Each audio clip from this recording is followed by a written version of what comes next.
বর্তমানে আমরা কর্ম এখন 21 টাকাতে চালু করেছি। 21 টাকাতে এখন ওদের 1 টাকা কমিশন দিয়ে আমাদের 20 টাকা পাবো, তা থেকে একটা করে ভাগ দিব, আর 3টা ভাগ দিতে হবে না। এই জন্য আমাদের কর্ম এখন চালু রাখেছি।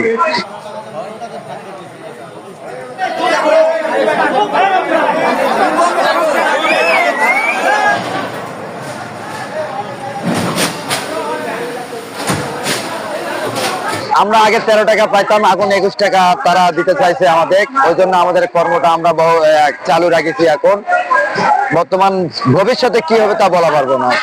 এখনকার বর্তমানে আমরা কর্ম এখন 21 টাকাতে চালু করেছি। সর্দাররা মনে করেন 3টা ভাগ নিত, সেই জায়গাতে আমরা এখন একটা ভাগ দিই। আবার 21 টাকাতে এখন ওদের 1 টাকা কমিশন দিয়ে আমাদের 20 টাকা পাবো, তা থেকে একটা করে ভাগ দিব, আর 3টা ভাগ দিতে হবে না। এই জন্য আমাদের কর্ম এখন চালু রাখেছি। বেশ কিছুদিন থেকে শ্রমিকের একটু প্রবলেম হয়েছে যে ওই রেটের বিষয় নিয়ে। ওনারা রেটের একটু আপত্তি করেছে, মালিক পক্ষ থেকে উনি আশ্বাস দিয়েছে কিছুদিন আগে বসার কথা ছিল, সেটা বসেনি। আজকে হয়তো 5টার সময় বসে এটা সমাধান হবে আর কি। একনল অ্যাডভান্সড হাইজিন সোপ, এবার জীবাণু ধুলাবালি ঘাম ক্লিন বোল্ড।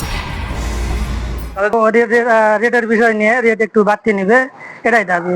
তারা কত 13 টাকা পায়, মানে মোটে 17 টাকা পায় আমরা, 4 টাকা সর্দাররা কমিশন পায়, আর 13 টাকা ওনারা পায়।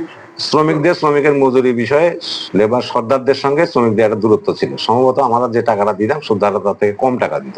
এই বিষয়টা নিয়ে তাদের ভিতরে ক্ষোভ ছিল। আমরা আজকে জানতে পারছি বিষয়টা নিয়ে তারা কাজ বন্ধ করছে। পরবর্তীতে আলোচনা সাপেক্ষে সমস্যার সমাধান করা হয়েছে এবং অলরেডি কার্যক্রম শুরু হয়েছে।